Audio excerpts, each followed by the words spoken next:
Hey guys, welcome back to another lecture video for Chem 104.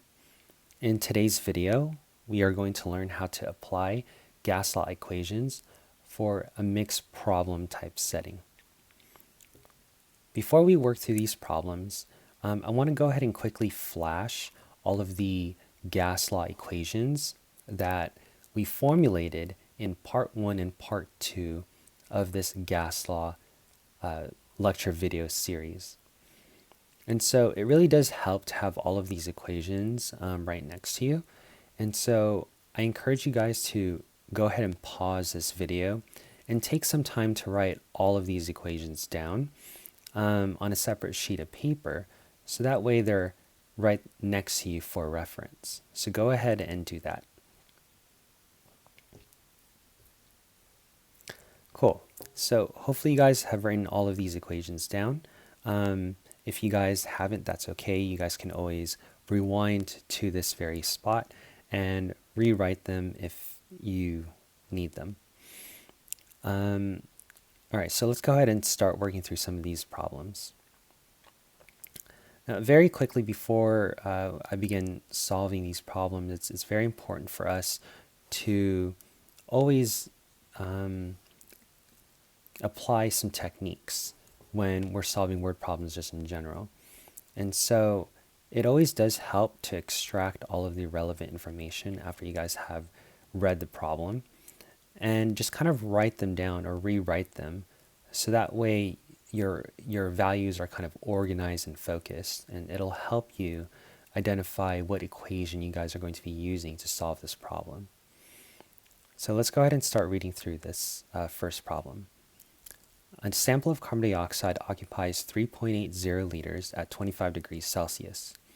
If the pressure and amount of carbon dioxide remain constant, what's the volume of the sample in liters when the temperature decreases to negative 20 degrees Celsius? And then I also wrote a follow-up question that we're going to answer later, and it's asking what is the value of the new volume expressed in milliliters. And so before we can answer the second question, we need to go ahead and address the first. And so when rereading through the first sentence, I'm just going to start highlighting all of my given values. And so we have a sample of carbon dioxide and it occupies 3.80 liters at 25 degrees Celsius. And so I want you guys to note this word at. It's kind of linking these two values together. And so, well, I'll go ahead and go back to this point later.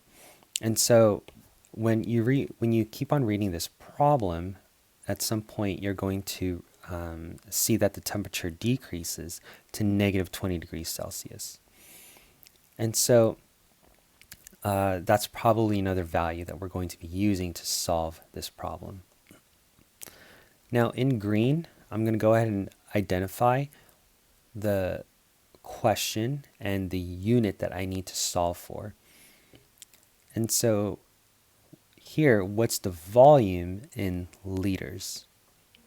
So this is going to give me some kind of focus on what to solve for and what unit it needs to be at. Now that we've highlighted all of the relevant values, let's go ahead and think about the concept. And so earlier I mentioned that this word at links 3.80 liters and 25 degrees Celsius together. And so when you guys read through this problem, it also says that the temperature decreases. And so if the temperature is decreasing to negative 20 degrees Celsius, that implies that 25 degrees Celsius must have been the initial temperature. And so if this is the initial temperature, then this 3.80 liters must be the initial volume because this word at links them together, right? So 3.80 liters at 25 degrees Celsius. And so let's go ahead and identify that and write that down. And so if our initial volume, or V1, is going to be 3.80 liters, our initial temperature is going to be 25.00 degrees Celsius. And then just to kind of draw things out, we're going to go ahead and inform ourselves that there was a decrease in temperature. And this decrease in temperature, the result of it is going to give us T2, which is going to be negative 20.00 degrees Celsius.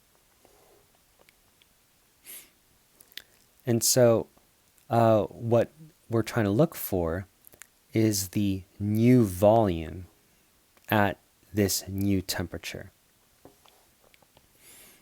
And so we're going to basically solve for V2. And I'm going to go ahead and represent V2 as X. X is our variable. If you wanted to, you can go ahead and represent X as a question mark. But since I know I'm going to be performing algebra today, I'm just going to go ahead and represent anything that I do not know as X. And so I want to remind myself what my unit needs to be in. And so it's going to be in liters. All right. And so it looks like we have only two variables, if you will, that we're working with for this gas law problem. So we're working with volume and temperature. And so I've kind of ignored it just a little bit here, but I'll address it right now. Here at the very beginning of the second sentence, the pressure and the amount of CO2 remains constant. And so if those two variables, if you will, remain constant, we can go ahead and remove them from the picture, if you will. And so basically in the initial state and the final state, the pressure and the amount of CO2 is going to stay the same. So there's no point for us to incorporate them into our calculation. All right.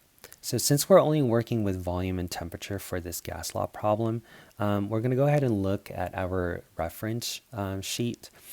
And you guys should be able to see that we're going to be using Charles's law in this case. And so we're going to be using V1 over T1, which is equal to V2 over T2,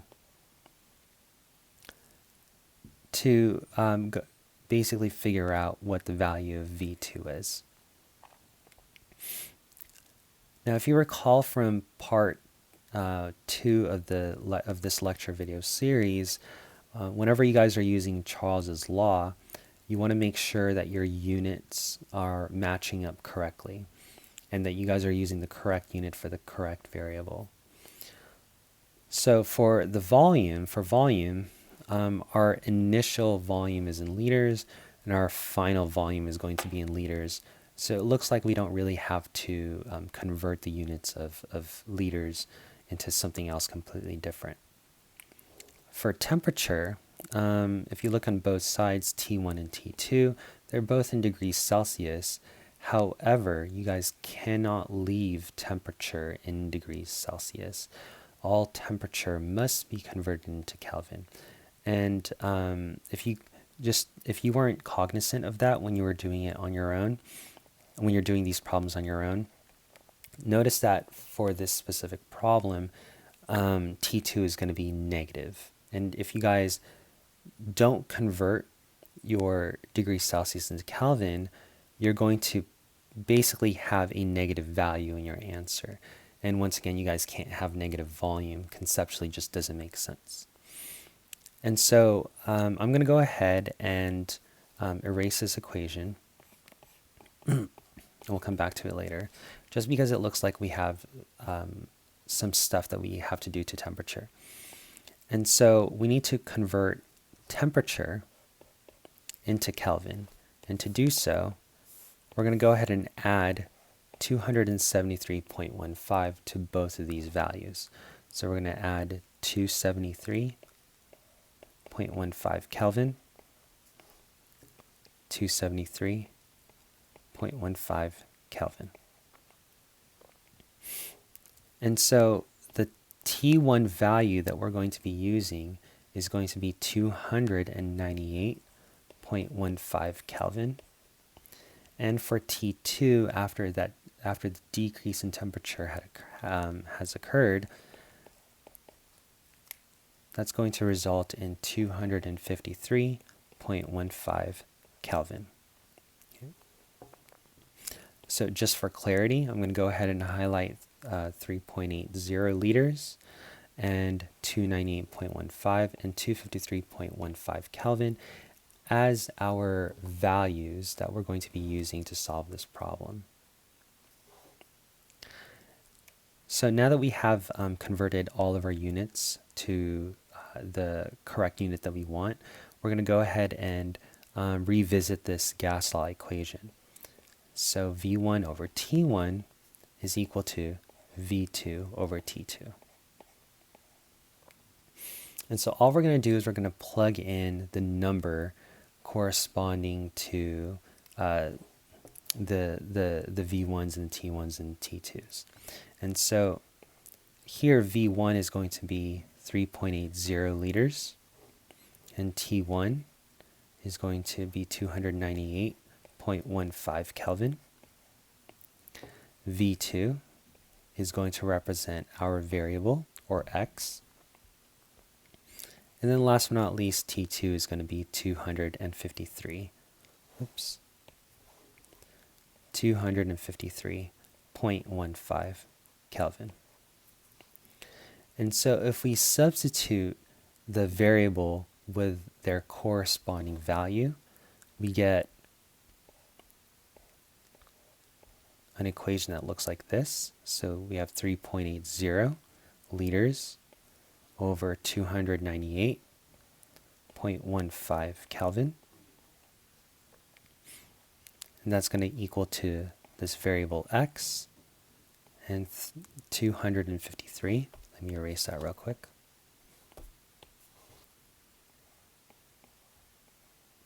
.15 Kelvin. Okay. And so to solve for x, what we want to do is move the 253.15 to the other side.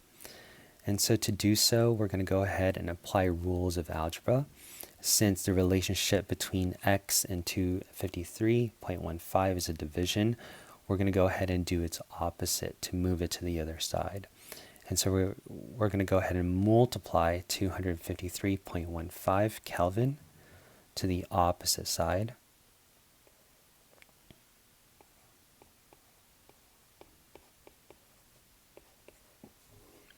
And then that's going to go ahead and cancel, leaving us with just this value. I'm going to go ahead and copy this so my work doesn't get too messy. I'm going to duplicate it. I'm just going to go ahead and stick it right underneath.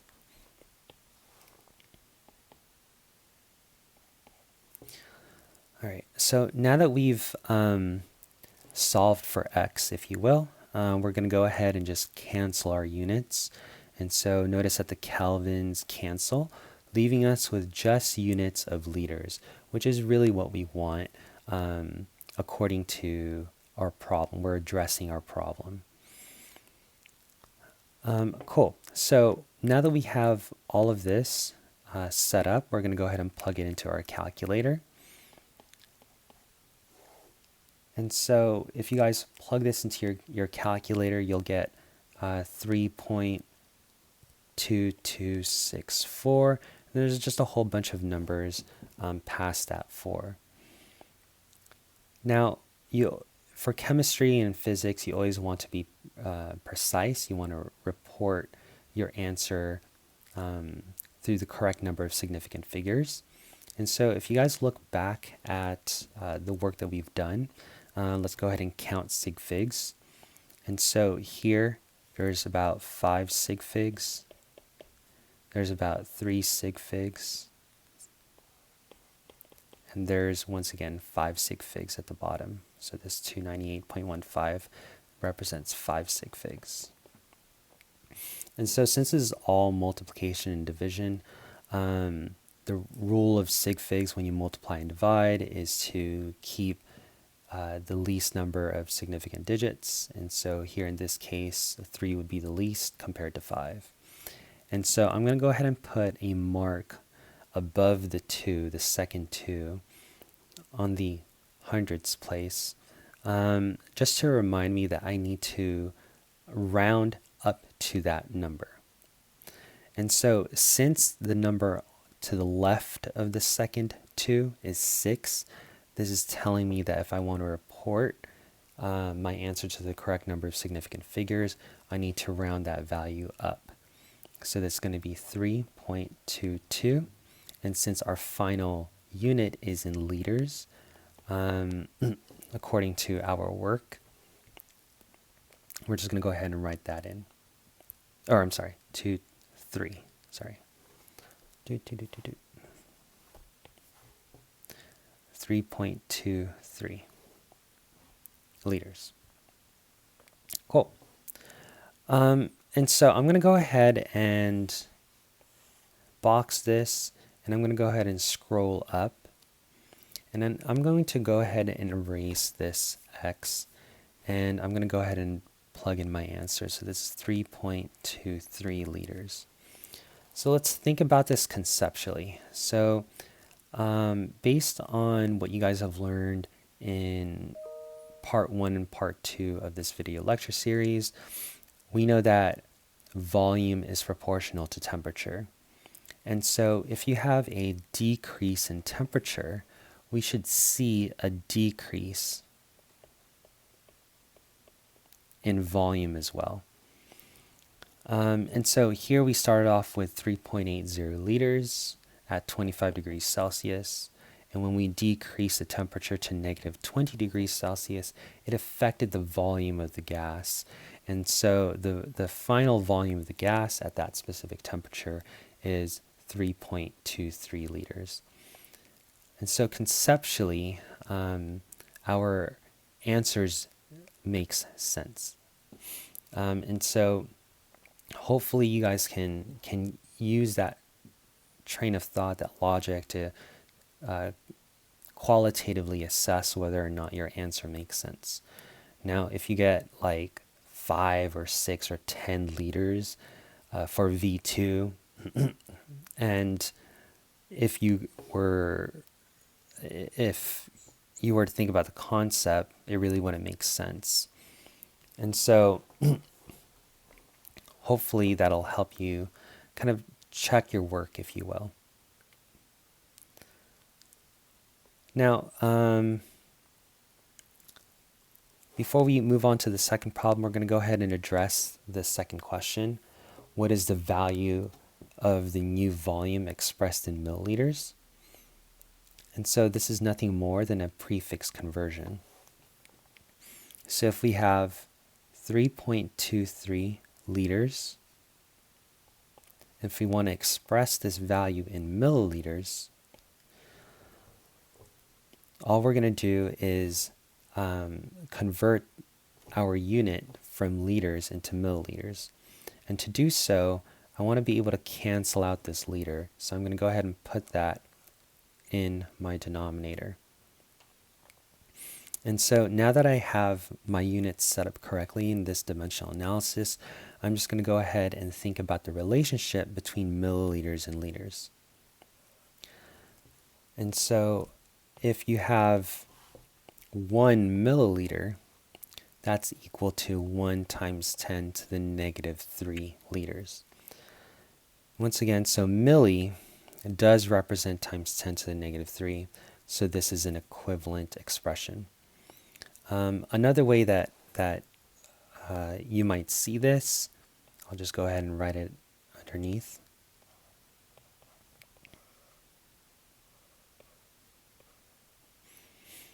So if you have 1,000 milliliters, that's equal to 1 liter. This 1,000 is going to cancel out the value of the milli, so that 1 liter is equal to 1 liter. All right, So in both scenarios, it doesn't matter which technique you employ, the answer that you guys are going to get is going to be 3,230 milliliters. Now, just be very careful. Remember, we want to report 3 significant figures. And so if you put a 0 at the very end without a decimal, this value reads as 3 sig figs. However, if you put in a decimal, this value now reads 4 sig figs. And so just be very careful with how you guys are expressing your final answer. Now, if you want to avoid that situation, you guys can go ahead and convert this into scientific notation. And so I'm going to go ahead and take this imaginary decimal, move it 1, 2, 3 places to the left. So that's 3.23. And since this was this number originally was a large number, right? So 3,000 is a large number. It would make sense that our sign for the exponent in the scientific notation would be positive. And so overall, let me just erase this decimal. Okay. Overall, if you guys were able to get 3,230 or 3.23 times 10 to the positive 3 milliliters, both of these answers would be correct. Cool. All right, so let's go ahead and move on to the second problem. So here we have a sample of nitrogen gas, and it exerts a pressure of 29.2 kilopascal, so kPa is kilopascal, in a container that has a volume of 250 milliliters. If the volume of the container increased to 1.00 liters, what is the new pressure in kilopascal unit? And then once again, there's another follow-up question. What is the value of the new pressure expressed in atmospheres? And then we're going to go ahead and assume that temperature and the amount of gas does not change. So we can exclude those values from our calculation. All right. And so applying our problem-solving technique, we're going to go ahead and highlight all of the given values and highlight the question that we're trying to address. And so we have 29.2 kilopascals. Let me see here. So that would be the pressure of the nitrogen gas, and it has a volume of 250 milliliters. And so there's going to be a change in the volume. It's going to increase to 1 liter. And if the volume increases, what would be the new pressure in kilopascal units? All right, so we're going to go ahead and start writing out our given values. And so we need to think about what our initial state is and what our final state is. And so reading the first sentence, we have a sample of nitrogen gas exerting a pressure of 29.2 kilopascal in a container that has a volume of 250 milliliters. So it looks like, or it sounds like, both of these values are connected to each other. And so if the volume of the container is increased to 1 liter, so this increase is representing the change. So basically any values after that change, if you will, is going to represent the final state. And so logically, if 1 liter is the final state, or V2, then 250 milliliters is going to be V1. And since 250 milliliters is connected to 29.2 kilopascal, that will be P1, right, or our first pressure. So let's go ahead and write that down. And so P1 is going to equal to 29.2 kilopascal. And V1 is going to be 250.0 milliliters. And so the question is describing that there's a change in volume. And we're going to increase the volume to a final state. That is 1.00 liters. And so the question is asking us, what is the new pressure in kilopascal? And so since we're solving for the new pressure, we're solving for P2.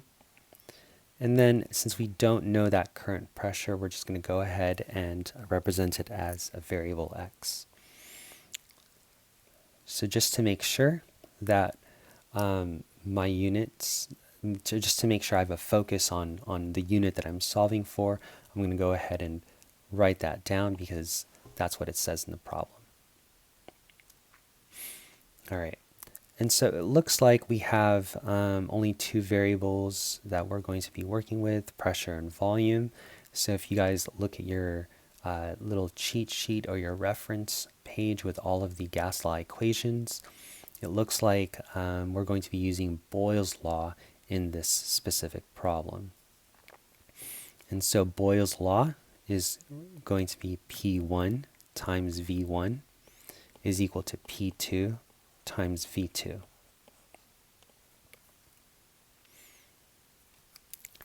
And so when we're trying to solve for, when we're using Boyle's law, we want to make sure that the pressure units are the same on both sides and the volume units are the same on both sides. And so if you look at our given values that we wrote, kilopascal, same as kilopascal. For volume, we have milliliters, and here we have liters. And so before you start plugging in your values inside into your Boyle's law equation, you want to make sure that the unit for volume is the same. And so it looks like we have to do some unit conversions here before we can use Boyle's law to solve for P2. And so for me personally, it's easier for me to go from milliliters to liters. I know that milli is times 10 to the negative 3. So I'm just going to move my decimal place 3 times to the left. And so here I'm going to go ahead and convert V1 into liters. So this is going to result in 0.2500 liters. And V2 is going to stay the same. Okay. And so to make sure I don't confuse my values, I'm just going to highlight the values I'm going to be plugging in into my Boyle's law equation. So P1, V1, and V2.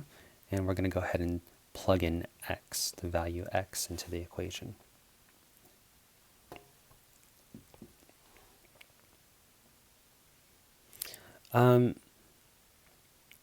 Actually, you know what? Let me just go ahead and show my work for the prefix conversion. So I'm going to move this to the side. So if I have 250 milliliters,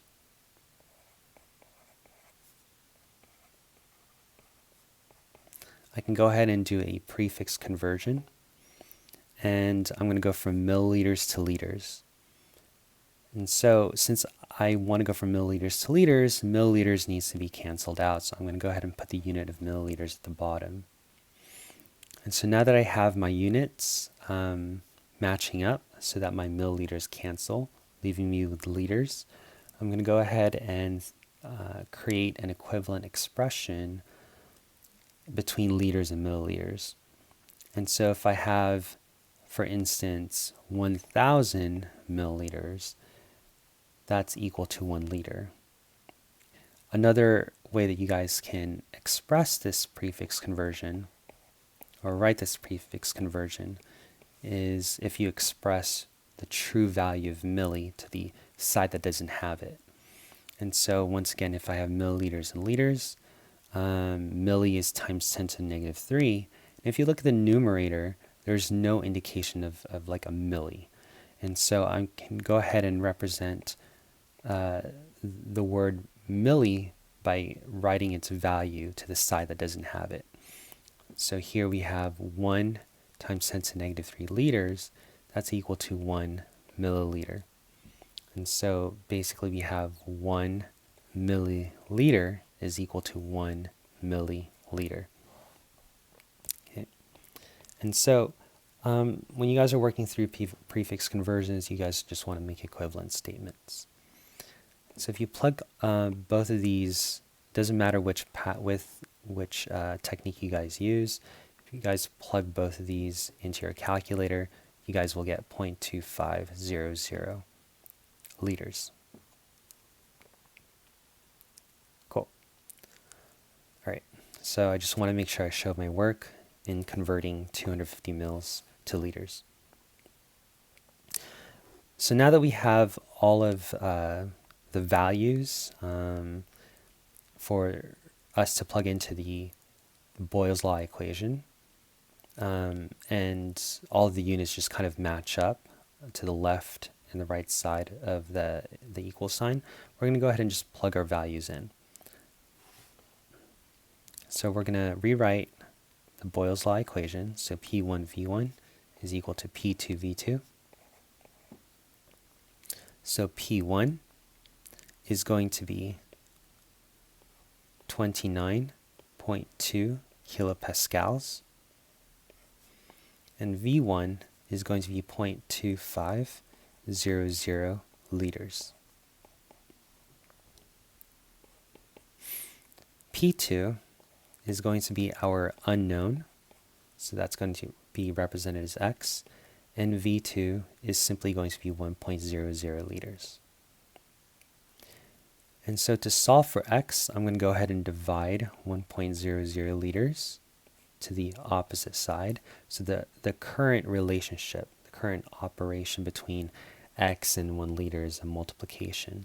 And so to move the 1 liter to the opposite side, we just need to do the opposite operation. And so we're going to go ahead and divide 1.00 liters to the other side. And once again, I'm just going to go ahead and duplicate this work just so it doesn't get messy. That's going to be the value for X. So I want you guys to notice that the volume unit liters will cancel, leaving us with pressure units of kilopascal.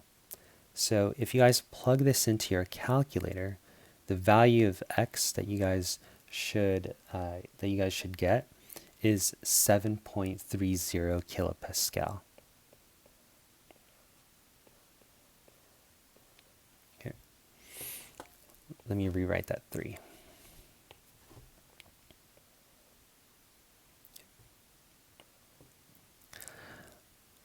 Cool. So we basically solved for P2. We figured out that P2, or the final pressure due to the change in volume, is 7.30 kilopascal. So let's go ahead and see if that makes sense. And so here we have 250 milliliters, or I'm sorry, let's just look at liters. So here we have 0.2500 liters, and we're increasing the volume to 1 liter. If you guys recall from part 1 and part 2 of the gas law lecture video series, pressure and volume are inversely related to each other. And so if you guys have an increase in the volume of the gas, the pressure of the gas should decrease.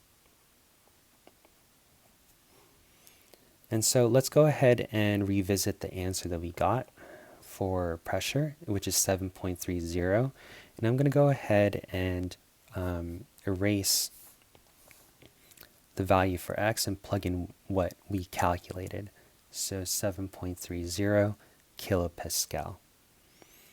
And so we initially had 29.2 kilopascal, And after increasing the volume to 1 liter, we get a final pressure of 7.30 kilopascal.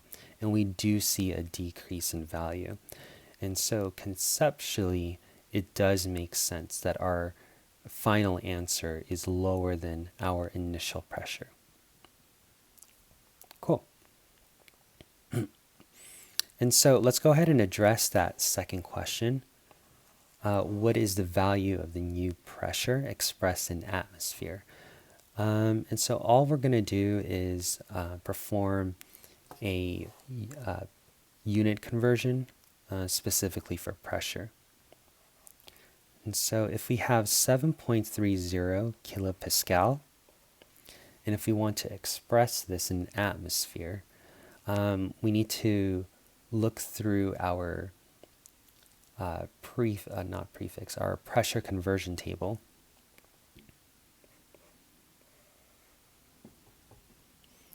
And so there is a direct conversion between kilopascals and atmospheres, but I'm just going to go ahead and go through the long way, just because I feel like I want to do a prefix conversion. And so this little k here is representing kilo or 1,000. So if I want to go from kilopascal to pascal, I'm going to put kPa at the bottom, or the denominator. And so since k represents kilo, that's a very large number. So for every 1 kilopascal, that should equal to 1,000 pascals. And so to convert from Pascal to atmosphere, we're going to go ahead and look up that conversion in our reference table. And I erased Pascal for a second just because it's a large number, and I just want to make sure that this number fits. And so it turns out that for every 1 atmosphere, that equals to 101,325 Pascal units. And so I'm going to go ahead and cancel my units, leaving me with just the unit of atmosphere, letting me know that I've converted correctly. So if you plug all of this into your calculator, you guys are going to get 0.07204. And we want to make sure that we report the correct number of significant figures. We want to be precise with our values. And so since this number has 3 sig figs, this number is 5 sig figs,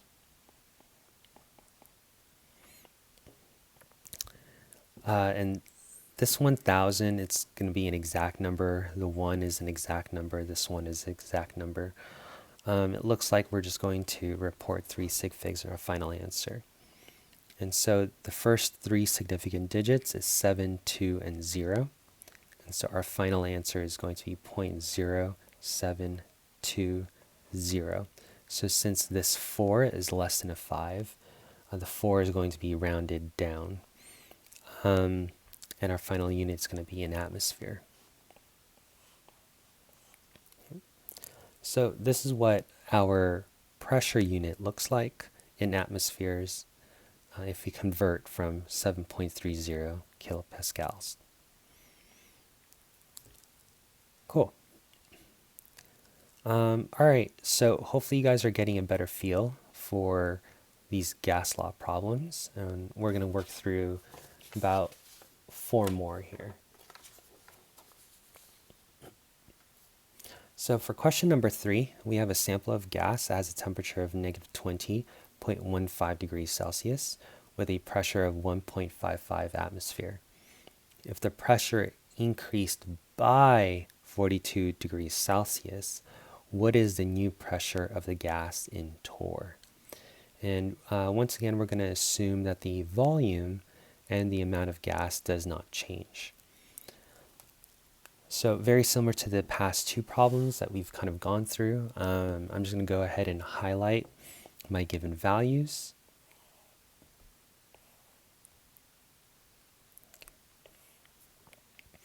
And I'm going to go ahead and highlight my question. So what am I trying to solve for? I'm trying to solve for the new pressure, and the final unit needs to be in torr. All right, so I'm going to start listing things down, but for me to do so, I need to identify what's my initial state and what's my final state. And so if you read through the problem, it says the temperature increased by 42 degrees Celsius. So that infers that this temperature, this negative 20.15 degrees Celsius, must have been the initial temperature.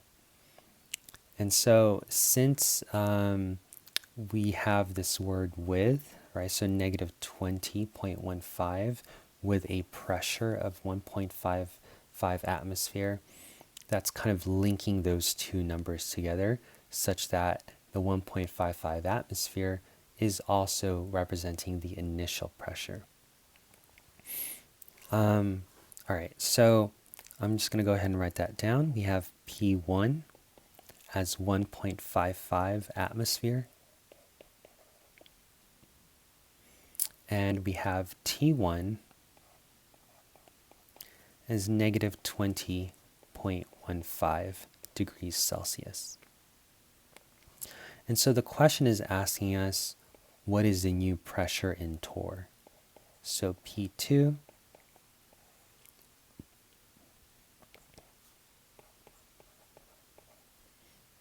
is going to be represented by the variable x, and my final unit needs to be in torr. Now for T1, let's see here, the temperature increased by 42 degrees Celsius. And so you have to be very careful with the wording here.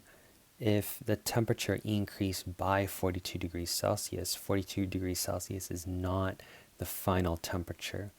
That's how much it increased by. And so that 42.0 degrees Celsius is going to go to the very top part of the arrow.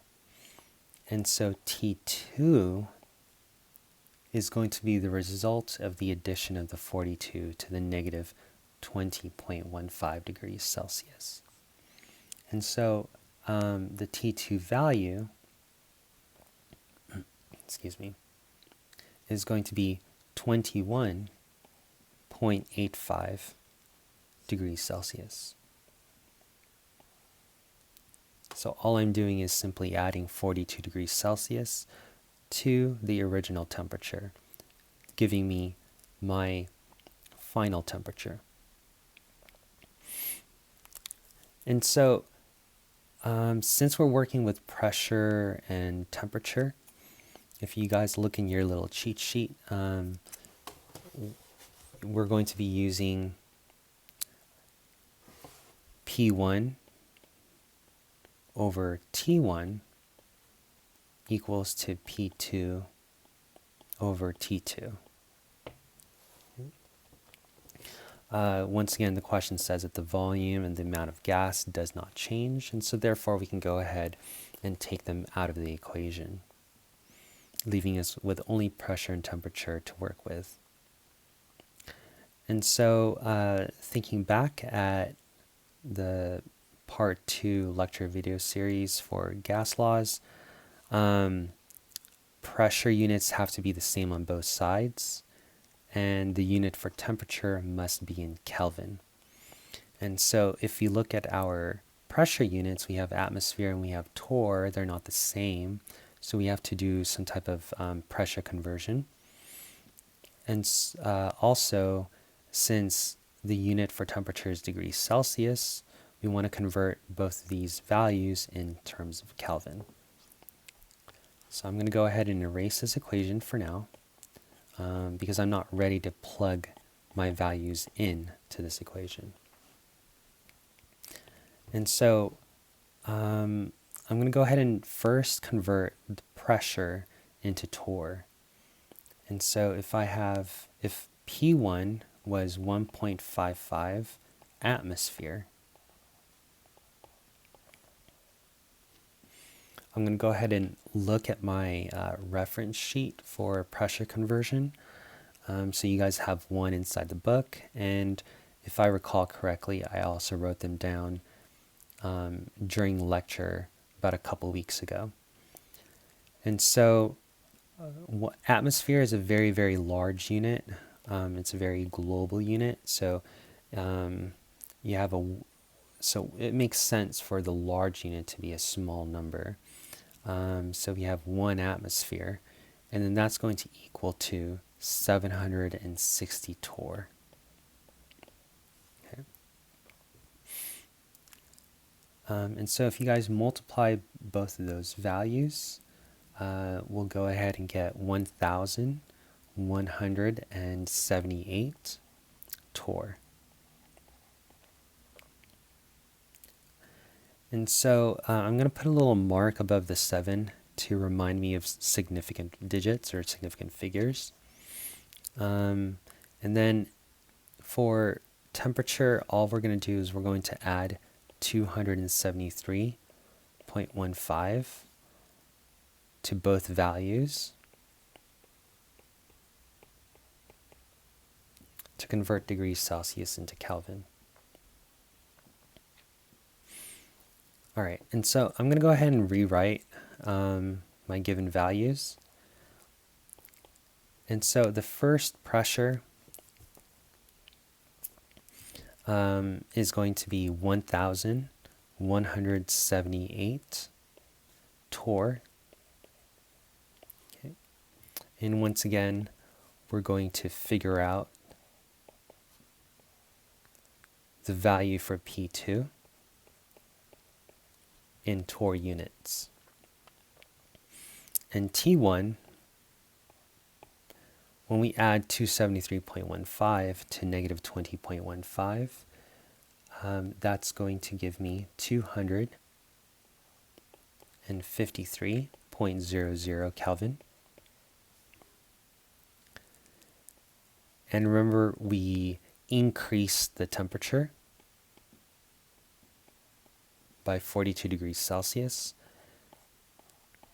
And so T2 is going to be 295.00 Kelvin. Okay. So for clarity, I'm just going to go ahead and highlight these 3 values, because it is these 3 values that we're going to be using or plugging into our equation. So once again, the equation that we're going to be using is P1 over T1 is equal to P2 over T2. And when we plug in the values for each of these variables, we'll get 1,178 torr. Divide this by 253.00 Kelvin. That's going to equal to X, or the second pressure. That's what we're looking for. And the denominator is going to be 295.00 Kelvin. Now to solve for X, all we're going to do is multiply both sides by 295 Kelvin.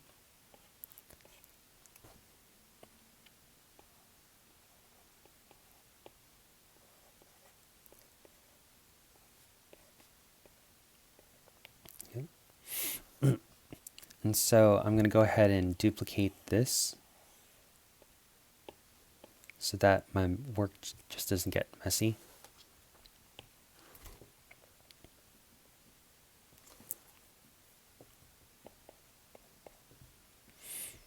Now, when we're looking at our units, notice that our kelvins are going to cancel out, leaving us with just units of torr, which is what we want in our final answer. And so if you guys plug this in, the value into your calculator, the value that you guys should get is going to be 1,373.55731. Now you Tor. Now you don't want to leave this as our final answer. We have to be precise with our values. And so remember that we're performing rules of multiplication division. So that tells us for significant figures, it's the least number of digits. And so if we're looking at our temperature, we have, 5 sig figs here, we have 5 sig figs here, and here we have 3 sig figs. So remember this mark that I put on top of the 7, that lets me know where I'm cutting off the number of significant figures. And so it turns out that we just have 3 sig figs. And so the first 3 significant digits that I see is 1, 3, and 7. So I'm going to keep those numbers, and I'm just going to go ahead and basically round the rest. And so if I were to round this to the correct number of significant figures, it's going to be 1,370. Notice that this 3 is being rounded down. Now, if I want to convert this into scientific notation, I can go ahead and rewrite this as 1.37 times 10 to the positive 3 torr. And that's the value for P2.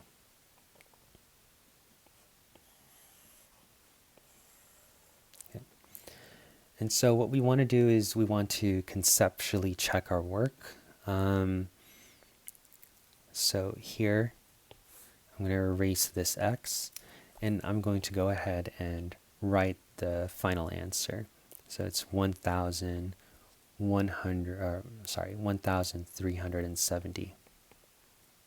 Okay, or 1.37 times 10 to the positive 3 torr. All right, and so if you recall from the previous lecture, the relationship between pressure and temperature is proportional. In other words, if you increase the temperature, then the pressure of the gas will also increase because you're adding kinetic energy to it. So if you add kinetic energy to these gas molecules, they're going to move around more quickly, and they're going to collide more frequently amongst each other and against the walls of the container. And so therefore, the pressure should increase. And based on our calculations, we see that it does. And so here we see an increase in temperature, and we see an increase in pressure. So conceptually, our number makes sense. And so this is one way to relatively check our work. And so if you guys got a P2 value that's less than 1,178, which is P1, that value, if you guys get a value that's less than P1, it's going to be counter to the concept or the relationship between pressure and temperature, letting you know that there's something wrong with your guys' calculations. Cool. And so let's go ahead and move on to the next problem. So for number 4, a 2.50 liter balloon was filled with 2.34 grams of hydrogen gas. If some gas was let out, such that the volume of the balloon decreased to 1.25 liters, how many molecules of hydrogen gas remains? So very similar to everything that we've kind of discussed, we're just going to highlight our given values.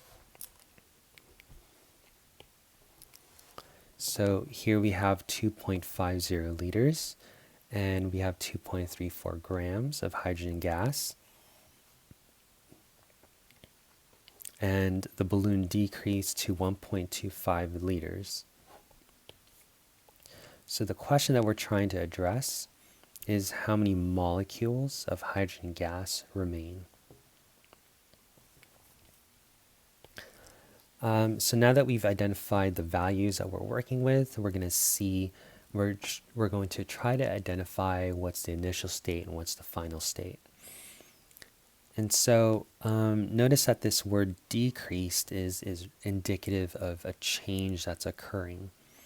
And so anything after this word decreased basically represents the final state. So it's decreasing to 1.25 liters.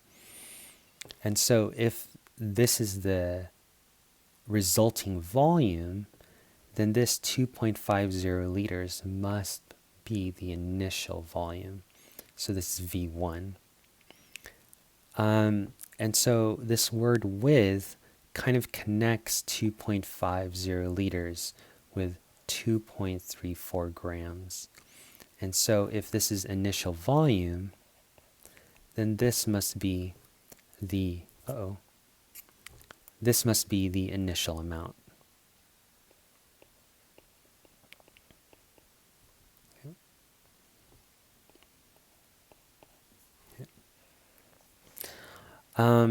And so let me take a step back and kind of work through the thought process as to why I labeled this as amount. And so grams is a unit of mass, but it also describes the quantity of that specific substance. And so the quantity in mass units is going to be 2.34. And so that's representative of the amount of gas, of hydrogen that's inside the balloon. So let's go ahead and summarize all of these given values into something that we can look at very nicely. And so V1 is going to be 2.50 liters. And we know that there's going to be a decrease in volume such that the final volume is 1.25 liters. And so notice this word 2, that's representing that the number is going to be the final value. Whereas in the previous problem, it says the temperature increased by 42 degrees Celsius. So it's not to 42 degrees Celsius, it increased by 42 degrees Celsius. And so this is the reason why we added 42 degrees Celsius to the initial temperature. And that 42 degrees Celsius does not represent the final temperature. Okay. And so since the balloon decreased to a volume of 1.25 liters, that's going to represent V2. And so N1, or the initial amount, is going to be 2.34 grams. And the question is asking us how many molecules of hydrogen gas remain. And so therefore we're solving for N2, but the unit needs to be in molecules.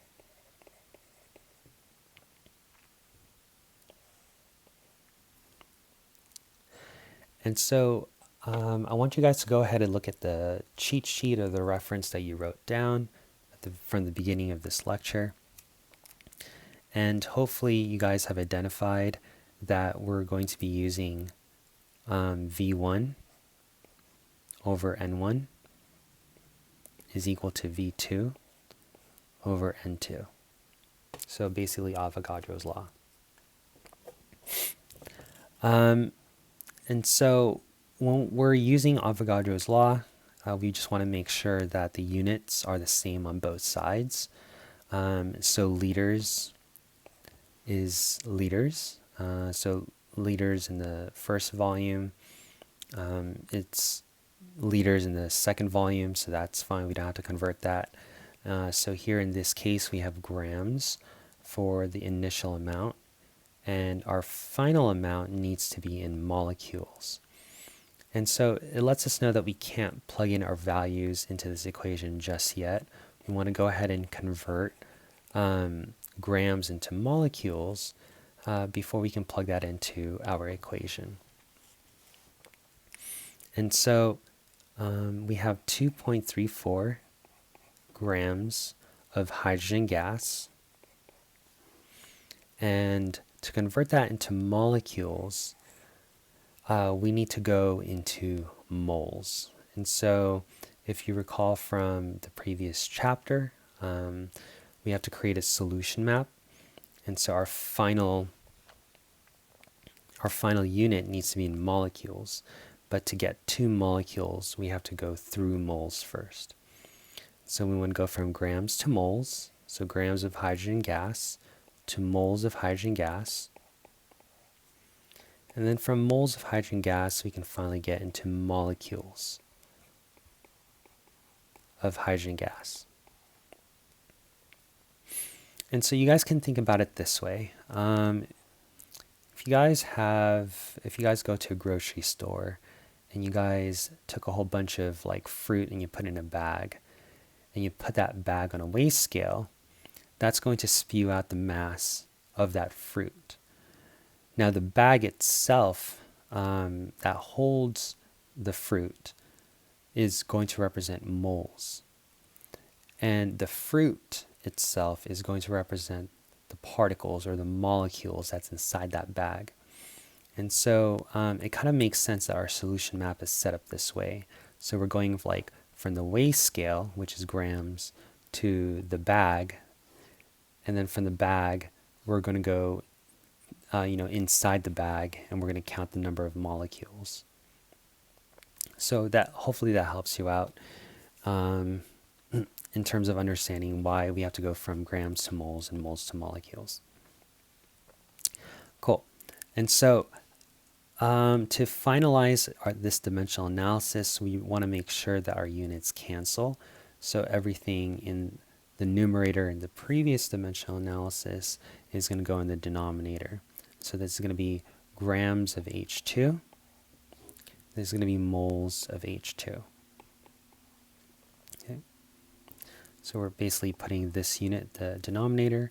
We're going to go ahead and take this unit and put it in the denominator so that they can cancel.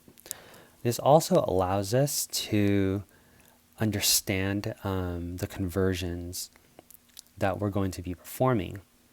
And so if you guys look at these two units, moles and grams, or grams and moles, that these units are representative of the molar mass of the specific substance.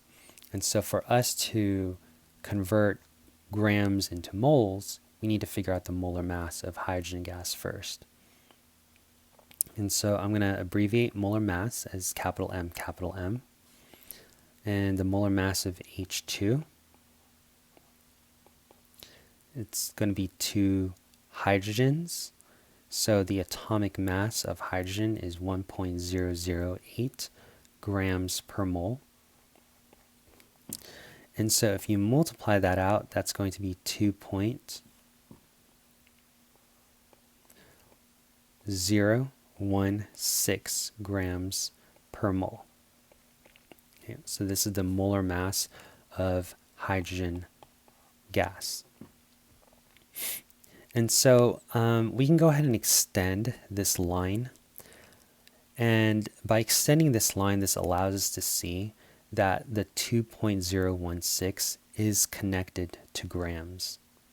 And so wherever I see grams in my dimensional analysis, I'm going to go ahead and put in 2.016. And so whatever is not seen in the denominator, you guys can always replace that with the number 1. And so mathematically, if you take 2.016 and divide it by 1, you still get 2.016. So you didn't really change the number at all. And so this 1 is connected to moles. So therefore, I'm going to put 1 in the numerator. And so if I look at the next conversion, we have molecules to moles. So once again, we can think about moles as our shopping bag and molecules are like the particles or the stuff inside the bag. And so if you have one bag of stuff, you have 6.022 times 10 to the positive 23 particles of, well, specifically here in this case will be molecules of H2. And so this is Avogadro's number. So now that we have our dimensional analysis that allows us to convert grams of hydrogen gas to molecules of hydrogen gas, we can go ahead and plug this into our calculator. And the value that you guys should obtain is 6.9898, and then there's some more numbers after it, times 10 to the positive 23 molecules of H2.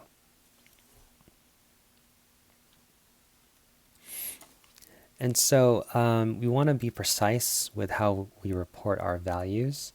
And so in terms of sig fig, notice that this 6.022 has 4 significant digits.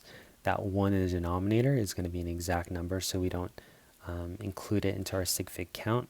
The same holds true for this 1 that's in the numerator.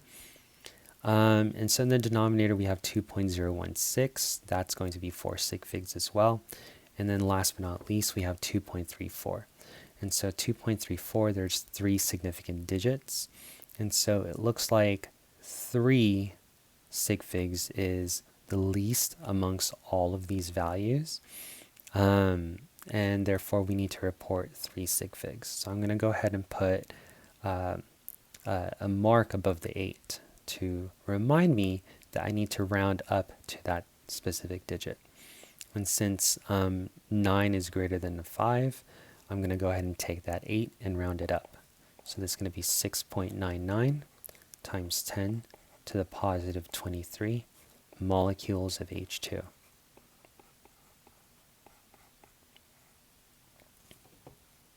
Okay. Now, it's very important in your molar mass calculation that you guys keep 3 places after the decimal. So I'm just going to put in 3 dp to represent 3 decimal places. Over time, I see a lot of students just like rounding the molar mass of hydrogen to just like 2, like, oh, I mean 1.008 times 2, that's basically 2, right? And you guys are not incorrect, so it is 2. But if you put a 2, for instance, if you put a 2 in here and not 2.016, technically you only have 1 sig fig in your final answer. And so therefore you're going to round this to 7. And so it's very important that you guys do not round your molar masses because you don't want to report the incorrect number of significant digits. And so by writing 3 places after the decimal for the atomic mass, you guys should not have to worry about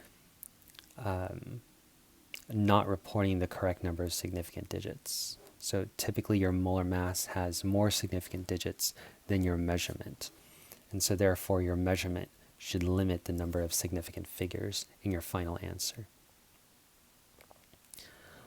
All right, so now that we figured out the number of molecules, we're just going to go ahead and rewrite the V1, V2, N1, and N2 to represent the values that we're going to be using or plugging into our Avogadro's law equation. Okay. And so V1 is going to represent, V1 is going to be 2.50 liters, and V2, there was a decrease here, is 1.25 liters. And so N1 is going to be the new value that we just figured out which is 6.99 times 10 to the positive 23. So 6.99 times 10 to the positive 23 molecules of H2. And N2 is what we're solving for.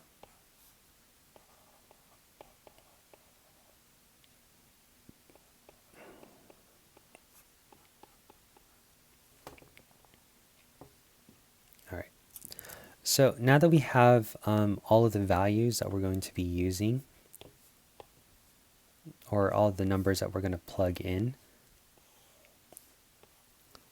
to our equation, let's go ahead and do so. So the equation that we're going to be using is V1 over N1 is equal to V2 over N2. So V1 is going to be 2.50 liters, and N1 is going to be 6.99 times 10 to the 23 molecules. I'm going to zoom in here.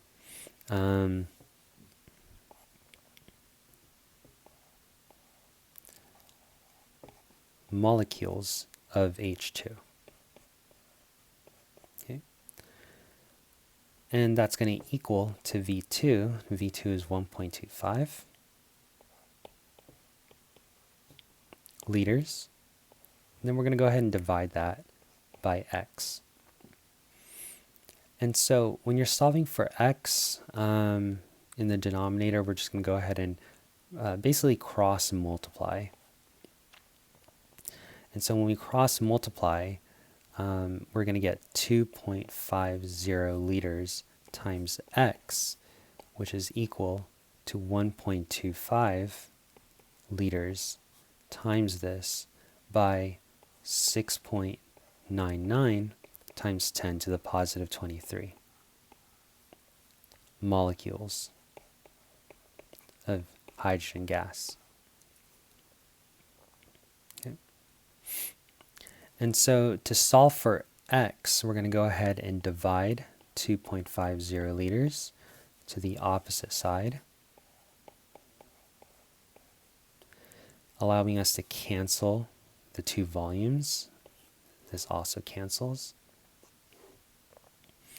And so the value for x, you guys can go ahead and plug in what you see here into your calculator. And the value that you guys will get is 3.494, and there's probably a whole bunch of numbers after that second 4, times 10 to the positive 23 molecules of hydrogen gas. And so we always want to report the correct number of sig figs based on our calculation. So looking at the calculation that's bracketed, it looks like we have 3 sig figs here, 3 sig figs here, and 3 sig figs here. And so therefore we're going to keep our first 3 significant digits. That's 3, 4, and 9. And so since this 4 is less than a 5, we're going to go ahead and round this 4 down. And so therefore the value for x is going to be 3.49 times 10 to the positive 23 molecules of hydrogen gas. And that's going to be our final answer. Now, we want to conceptually make sure that this number makes sense. And so I'm just going to go ahead and put a note here that we're plugging in that the value of x is 3.49 times 10 to the positive 23. Okay. And so recall in the problem that we initially had 2.50 liters, and then we decreased the volume by allowing some of the air out. And so it went from 2.50 liters to 1.25 liters. And so for allowing air to go out, it would make sense that we would have a decrease in the amount of hydrogen gas present in the balloon at the new volume. And so here we see that we originally had 6.99 times 10 to the positive 23 molecules of hydrogen gas. And after letting some air out, we have a decrease in the number of molecules to a value of 3.49 times 10 to the positive 23. And so since 3.49 is less than 6.99, then we know that we conceptually answered this problem correctly, right? We see a decrease in the number of molecules because we have a decrease in the volume of gas. Cool. All right. So a couple more examples, and then we're pretty much finished. So for number 5, we have dry ice. So dry ice is carbon dioxide in solid form. If 33.0 grams of dry ice is allowed to sublime in a 5-liter container at a temperature of 35 degrees Celsius, what is the pressure in atmosphere, and what is this value in milliliters of mercury? Okay, and so once again, we're going to go ahead and take our highlighter and highlight all of the relevant information. So here we have 33 grams of dry ice, and we have a volume of 50 liters, and it's at a temperature of 35 degrees Celsius. And so the question is asking us, what is the pressure in atmosphere? And there's also a follow-up question, what is this value in millimeters of mercury? But we'll go ahead and answer that after we address the first question. All right. And so reading through the problem, and it's very important that you guys realize this, is a change in one of the, variables occurring. So do we have a change in amount? Do we have a change in volume? Do we have a change in temperature? And if you guys read through the problem just a little bit closer, you'll see that there's no indication that a change is occurring.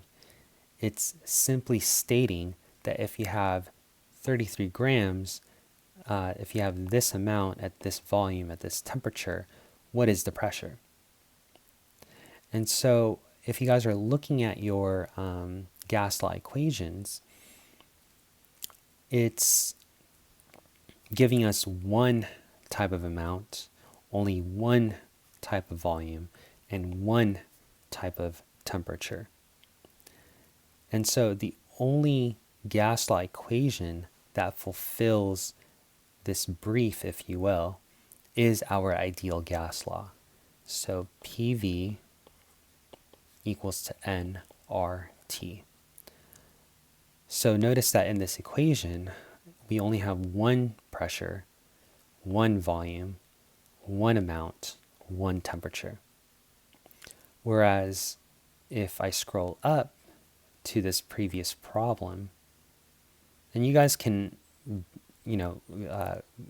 play this video back and you'll see it as well. But here you're given two volumes, and basically two amounts. So one amount is given and the other amount you have to solve for. Okay. Whereas if you look at this problem number 5, we only have one type of amount, one type of volume, or not one type, one value of amount, one value of volume, and one value for temperature. Cool. All right, so let's go ahead and list these values down. So we have 33 grams. So grams is going to represent amount in this case. That's 33.0 grams. And the identity of this compound is going to be carbon dioxide, so it's CO2. And so we have a volume of 50.0 liters. We have a temperature of 35 degrees Celsius. And what we're solving for is the pressure in atmosphere. Now, looking at this equation, PV equals nRT, even though it doesn't say in our problem, R is our universal gas constant, which we covered a little bit in the previous video lecture. So that's 0.0821. And if you recall, the unit for the gas constant, it's liters times atmosphere per mole times Kelvin. And so because the unit for the gas constant is very specific, we need to make sure that all of the units in our given values and what we're solving for is specifically in liters, atmospheres, moles, and Kelvin. And so if you look at the value for N, or amount, we have grams, and we're supposed to get it in terms of moles. So we're not there yet. We can't plug in 33 into this equation just yet. And so for volume, volume has to be in liters. And looking at the unit, it's already in liters, so we don't have to do any conversions for that. And last but not least, temperature needs to be in Kelvin, and currently we have degrees Celsius, so we have to convert. We have to do a temperature conversion. So let's go ahead and do the temperature conversion first, because that's pretty simple. So degrees Celsius, we're just going to add 273.15 degrees, or 273.15, and then that's going to give us, let's see here, that's going to give us 308.15 Kelvin. And so now that our temperature unit is in Kelvin, we're going to go ahead and check that off. Now for this 33 grams of carbon dioxide, it needs to be in mole unit, and currently it's in gram unit. And so we need to convert grams into moles, and the only way to do that is to use molar mass. So I'm just going to go ahead and write this off to the side here. So if I have 3.5, I'm sorry, not 3.5, where did I get that come from? So if I have 33.0 grams of carbon dioxide, I want to convert grams into moles of carbon dioxide. And since I want to cancel this unit out, I'm just going to go ahead and place that unit at the bottom. Okay. And so looking at the unit that I have here, notice I have moles to grams, or grams to moles, depending on how you're reading it from the top down or from the bottom up. Either way, the only the unit grams and moles, or moles and grams, is only present in molar mass. So this lets us know that we have to calculate the molar mass of carbon dioxide to be able to convert 33 grams into moles of carbon dioxide. And so to do this, we're going to go ahead and list out the elements. So we have carbon and oxygen. And then we're going to go ahead and list out the quantity for every, so in one carbon dioxide molecule, there's one carbon, and there's two oxygens. And then we're going to go ahead and multiply that by the atomic mass. And the atomic mass you guys can grab from the periodic table of elements. So I personally use the Van Bramer periodic table of elements. And so you guys can go ahead and Google that. So just Google Van, I'll write it up here, V-A-N, Bramer, periodic table. Okay. And so this is the periodic table that I typically use for my classes. And that's where I got that 1.008. Let me see here. So this atomic mass for hydrogen is from the Van Bramer periodic table. And so if I use that Van Bramer periodic table, I'll see that, and if I am reporting 3 places after the decimal, the atomic mass for carbon is going to be 12.011 grams per mole. And then for oxygen, it's going to be 15.999 grams per mole. Once again, I'm not rounding my atomic masses. I'm reporting 3 places after the decimal because I want to make sure I'm reporting the correct number of significant figures based on my calculations. And so here we're just going to go ahead and multiply across, and then we're going to add the result.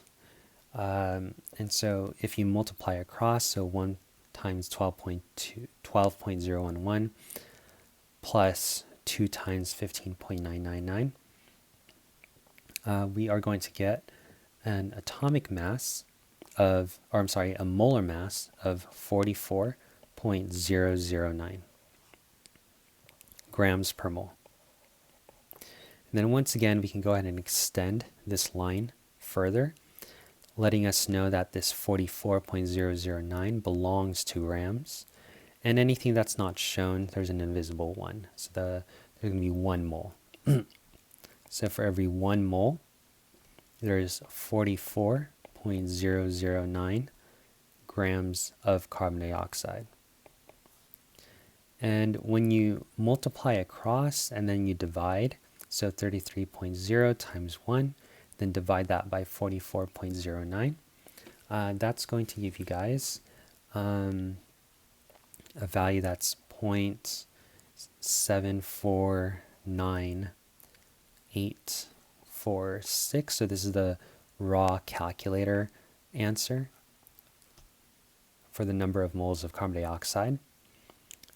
Here there are 3 significant figures. There is 5 significant figures.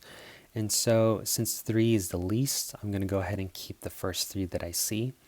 The number 8, since that number is greater than 5, I'm going to have to round up. So this is going to be 0.750. Okay. So the answer that I'm going to report is 0.750 moles of carbon dioxide. Cool. And so I'm going to go ahead and let me just erase this just so it's not in the way.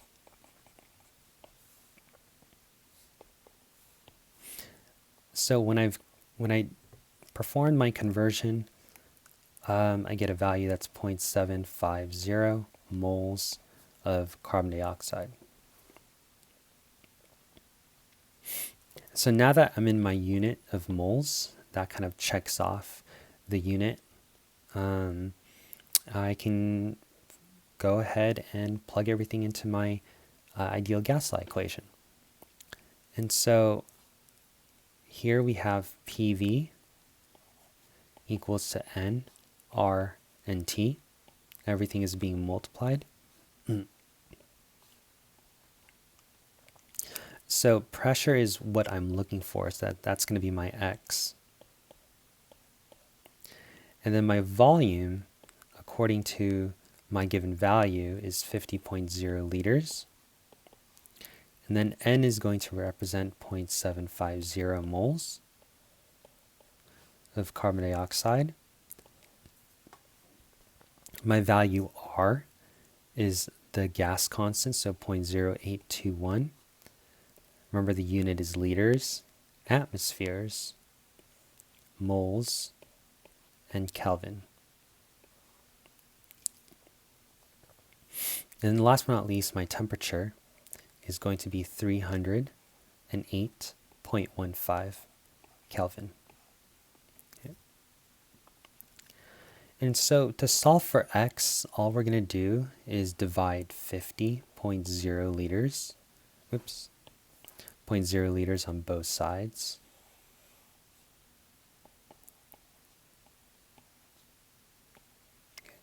So that's going to cancel that out. Now, if I'm looking at units exclusively, notice that the moles is going to cancel with the moles. The Kelvin is going to cancel with the Kelvin. The liters is going to cancel with the liters. And lo and behold, the only unit that remains is atmosphere. And so by writing your units down, by making sure all the units is converted into the gas constant unit, it ensures that you guys are going to get the final answer. And so please, please, please do not dismiss writing your units, especially in chemistry. And if you guys have to take physics, make sure you guys are writing your units for physics as well. And it really does help to make sure that you guys are plugging in the correct values. And so you guys are going to go ahead and plug this into the calculator. So I'm going to bracket everything that you guys are going to punch into your calculator. So 0.750 times 0.0821 times that by 308.15 and then divide that by 50 liters. And that's going to give you a value that's 0.379486 atmospheres. It's atmospheres because it's the final unit that's left over. Now in terms of significant figures, there's 3 sig figs here, 3 sig figs here, 5 sig figs here, and 3 sig figs here. And so it looks like 3 sig figs is the least number of significant digits amongst this set of calculations. And so therefore I'm just going to go ahead and put a line over the 9. So I'm going to count my first 3 significant figures. And since 4 is less than 5, I'm just going to go ahead and round that down, round the 4 down. So my final answer is going to be 0.379 atmosphere. Now when you're using the gas law, PV equals nRT, since we're not changing any of the variables, it's hard to look at the concept like what we did for the other problems. And so here in this case, you just want to make sure that all of your units match to the gas constant unit. And that's really like your only check, if you will, for PV equals nRT. The other gas laws, you're able to conceptually check your work because you have a change in one of the variables, whether it be pressure, change in pressure of gas, change in volume of the gas, or a change in temperature of the gas. But here in this case, for the ideal gas law, PV equals nRT, since there are no changes, the only way that you can quote-unquote conceptually check your work is to make sure that your units match with the unit of the gas constant, or R. All right, cool. So that answers the first question. What is the pressure in atmosphere? The value is 0.379. The second question is, what is this value in millimeters of mercury? And so millimeters of mercury is another unit of pressure. And so this is just a pressure conversion. So we're going to take 0.379 atmosphere. And if you look up the conversion between atmospheres and millimeters of mercury, it's 760. And so for every 1 atmosphere, that equals to 760 millimeters of mercury. So once again, atmosphere is a very large unit. It's atmosphere, like when you step outside, atmosphere. And so millimeters of mercury, you need more of the little stuff to equal 1 of the big stuff. And so when you multiply 760 by 0.379, you guys are going to get 288 millimeters of mercury. Okay. And so 760 is an exact number, so you really wouldn't count the 7, 6, and 0. And so if you guys were like doing sig figs and all that stuff, this is technically 2 sig figs. This is 3 sig figs. But since 760 is an exact number,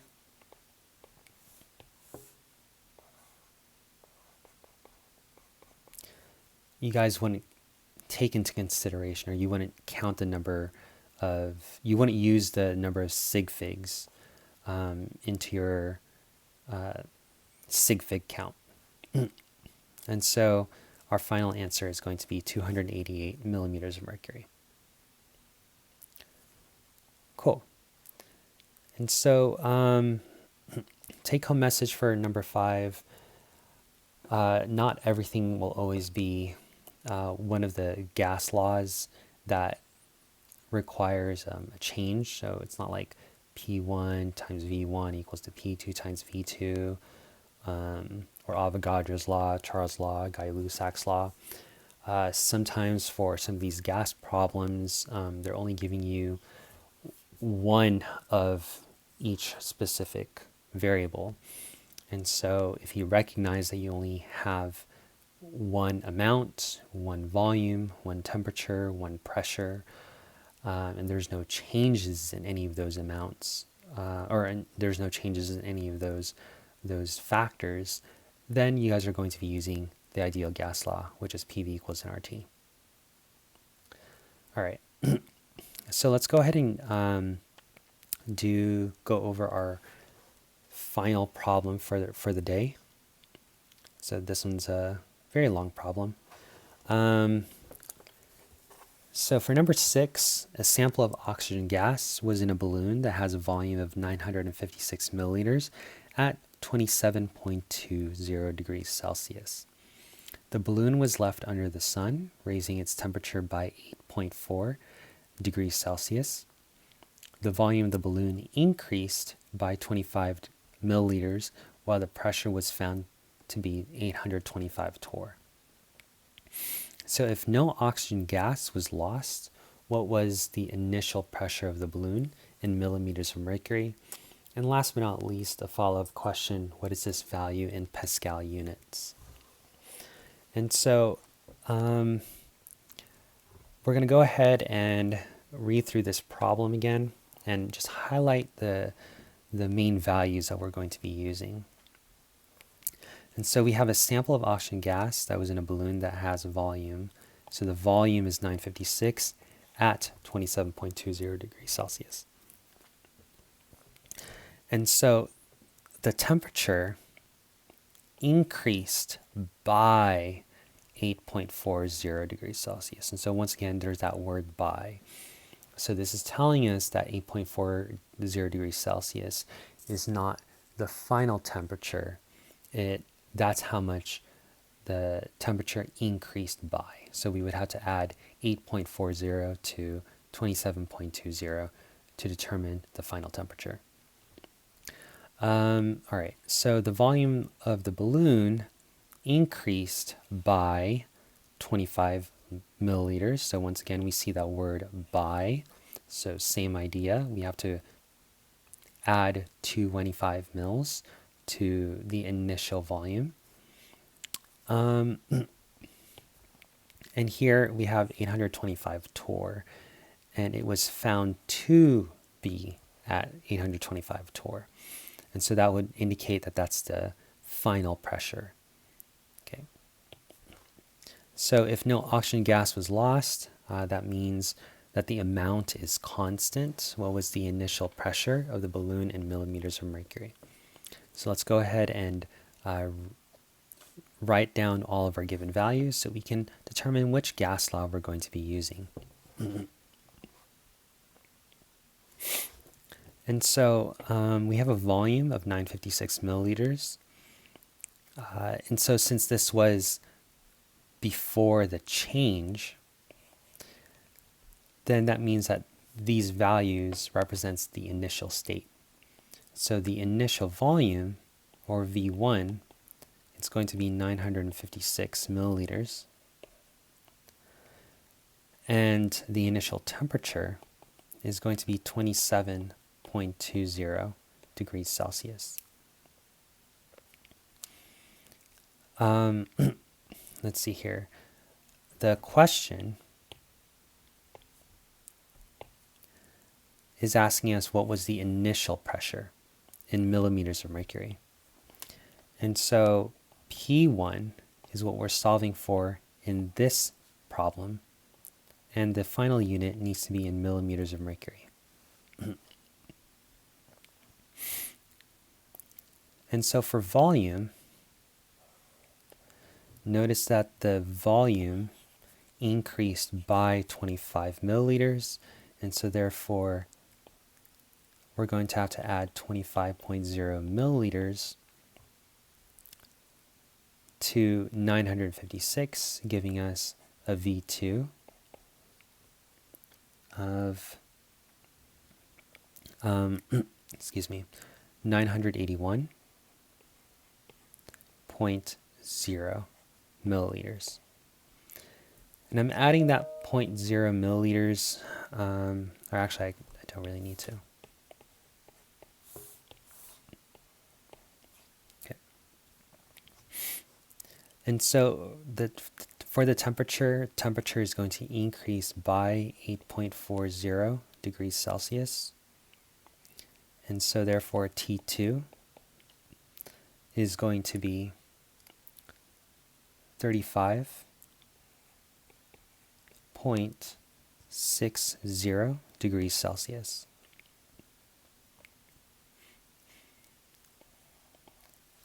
And so based on these changes that we're making to volume and temperature, we want to figure out what the initial pressure was if the final pressure, or P2, is 825 torr. And so since the amount of gas was held constant, and that was indicated by this phrase, so no oxygen gas was lost, this is telling us that we're working with volume, temperature, and pressure. And so if you guys look at your gas laws, then the only gas law that encompasses all three of these variables would be the combined gas law, such that P1 times V1 over T1 is equal to P2 times V2 over T2. And so now that we have all pressures, so now that we've identified the equation that we're going to be using, we want to go ahead and think about what units we're going to plug into this equation. And so if you recall from last lecture, we just want to make sure that for pressure and volume, that the units are the same on both sides. So if you look at the unit for volume, it's the same, so we don't need to change volume. If you look at the unit for pressure, it is different. So we're probably going to have to change torr into millimeters of mercury, since that's the final pressure that we want to look for. Last but not least, here we have temperature. And so if you recall from last lecture and the other problems that we've done, for gases, we always want temperature to be expressed in Kelvin and not degrees Celsius, not in degrees Fahrenheit. So we'll probably have to do a temperature conversion first before we can plug in, and a pressure conversion as well, before we plug in our values into the equation. So I'm just going to go ahead and erase this equation for now, because we're not ready to plug in the given values that we have written so far into the equation. And so I'm just going to go ahead and write V1 is 956 milliliters, and V2 is 981 milliliters. Now for temperature, what we're going to do is we're going to add 273.15 to both sides.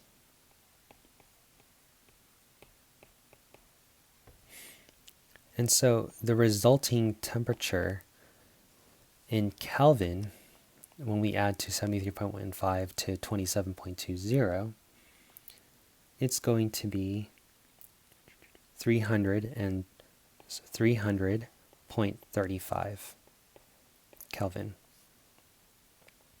And for T2, when we add both of these values together, that's going to give us 308.75 Kelvin.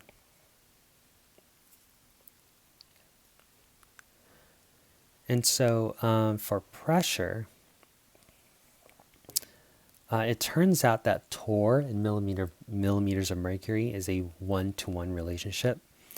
So for every 1 torr, that equals to 1 millimeters of mercury. Okay. And so you guys can go ahead and find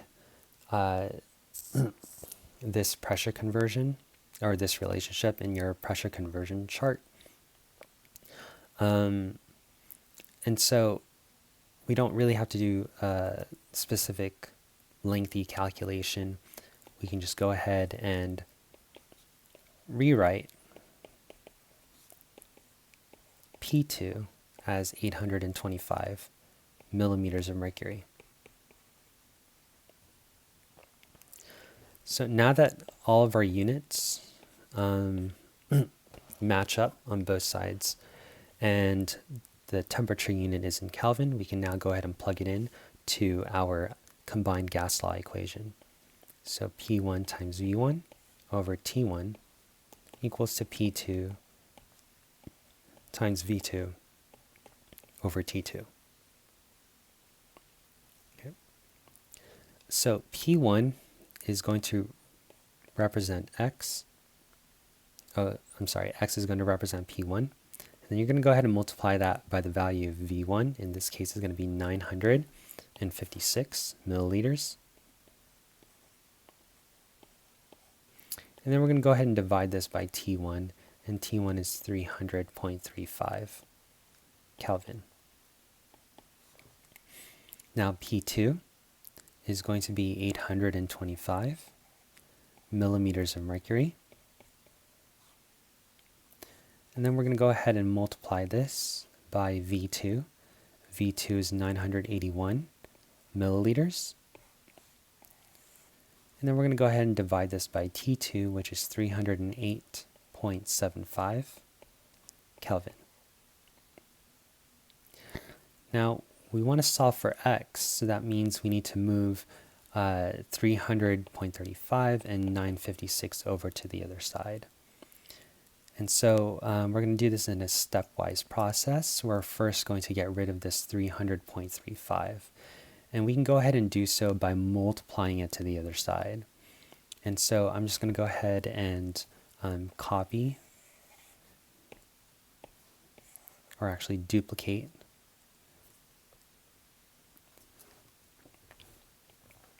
and so I'm going to be left with 956 milliliters.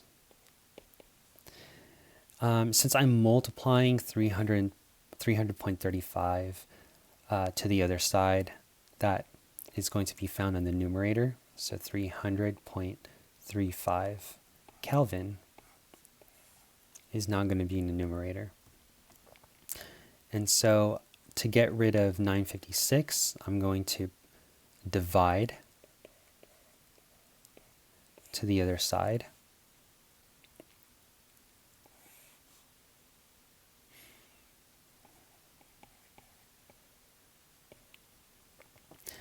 And so I'm going to go ahead and rewrite this. Oops.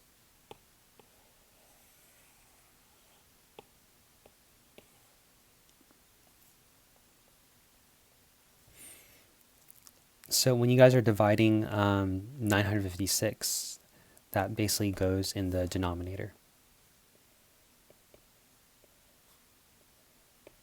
Okay. And all of this is going to equal X, which represents the initial pressure. So looking at our units, notice that milliliters cancels. Kelvin also cancels. And lo and behold, once again, we're left with the unit that we're solving for. So this lets us know that our mathematical operation was correct. And if your units are not canceling, then you have an error in your algebra.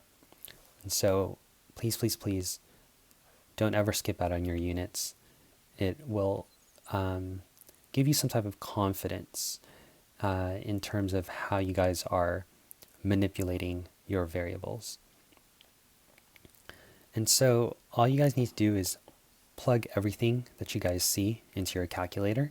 So multiply all of your numerators first. So 825 times 981 times 300.35. And then you're going to go ahead and divide that by the product of your denominator. And so the final answer that you guys get, or the raw calculator answer that you guys will get, is 824.40, and there's probably a whole bunch of numbers. And the unit is going to be millimeters of mercury.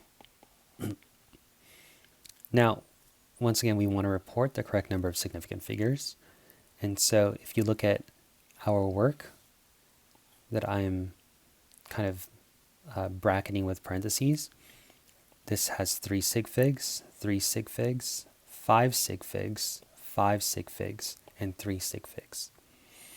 And so amongst the numbers that I've circled, 3 sig figs is the least. And so therefore, I'm going to keep the first 3 sig figs that I see. This lets me know that I have to round the number to the right of where I put in that mark. And so this 4, since it's less than a 5, it's going to be rounded down. And so my final answer is going to be 824 millimeters of mercury. Okay. And that would be representative of my initial pressure. Okay.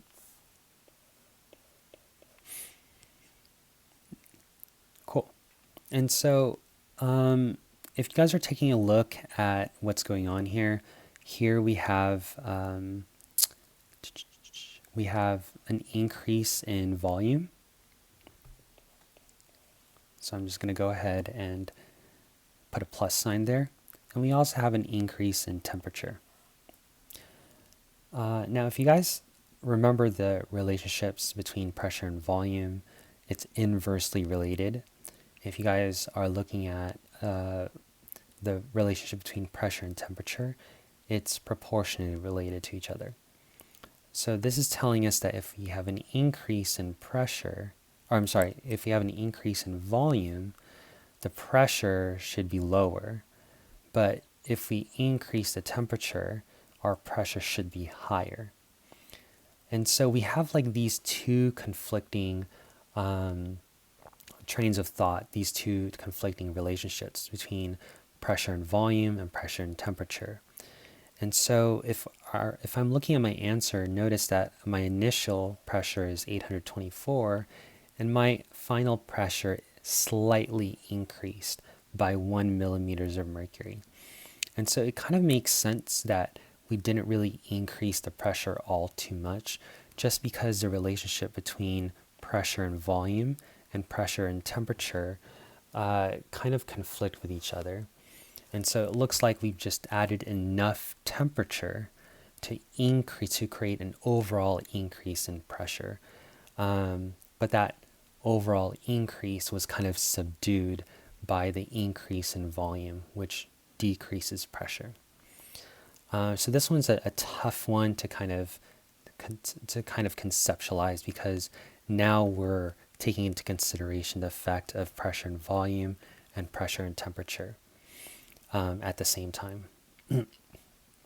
But the really cool thing about this combined gas law is that we don't have to really think about it too much. We just have to look at our initial and final pressure for this problem and see that there's an overall increase in pressure.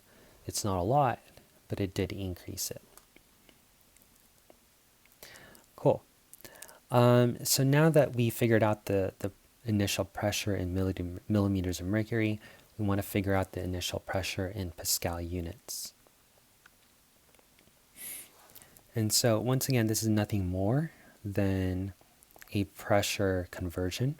So this is, so we're going to go ahead and write out our given value. So 824 millimeters of mercury. And so for us to go into pascals, we need to go through atmosphere. And so for pressure, atmosphere is like moles in terms of amount. And so when you're working with like grams and molecules and atoms and all these different particles, to convert one to another, you have to go through moles. And so for pressure, for you to go from one pressure unit to another, it's very common for us to go into atmospheres. And so we want to go from millimeters of mercury to atmospheres first. And then now that we're in this like centralized unit, atmosphere, we can go ahead and go into our final pressure unit, which is Pascal. And since we want to cancel our units, we want to put millimeters of mercury at the bottom. And we want to take this atmospheres and put it at the bottom so that it can cancel. And so all we have to do is think about the relationship between atmospheres and millimeters of mercury. So if you guys look that up, for every 1 atmosphere, that's 760 millimeters of mercury. And once again, atmospheres is the big unit. It's kind of like moles, right? And so for every 1 atmosphere, that's going to equal to 101,325 Pascal units. Once again, you guys can go ahead and look up that value in a pressure unit conversion chart.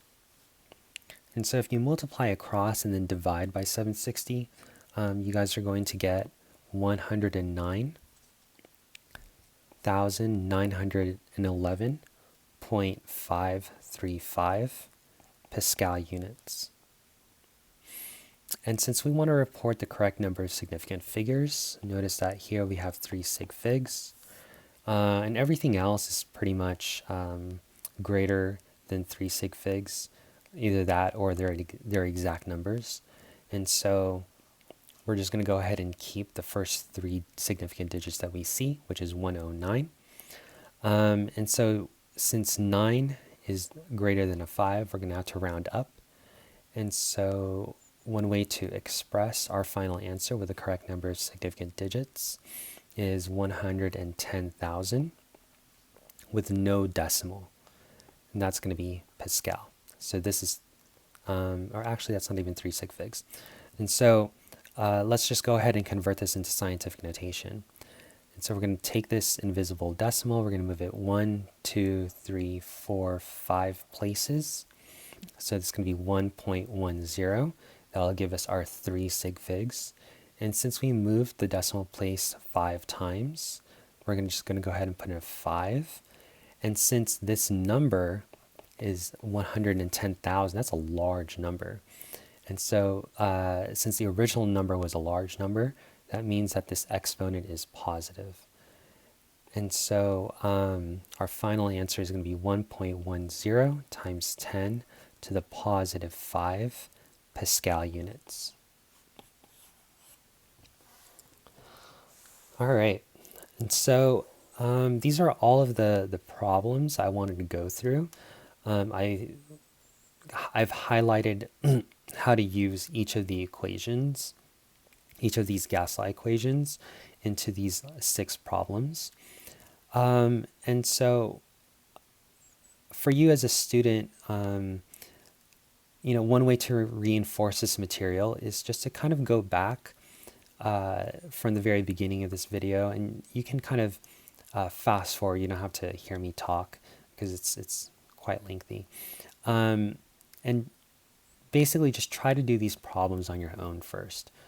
So now that you've seen how it's done, I want you to go back and kind of solve these problems on your own and see if you guys are getting the answers that I'm getting.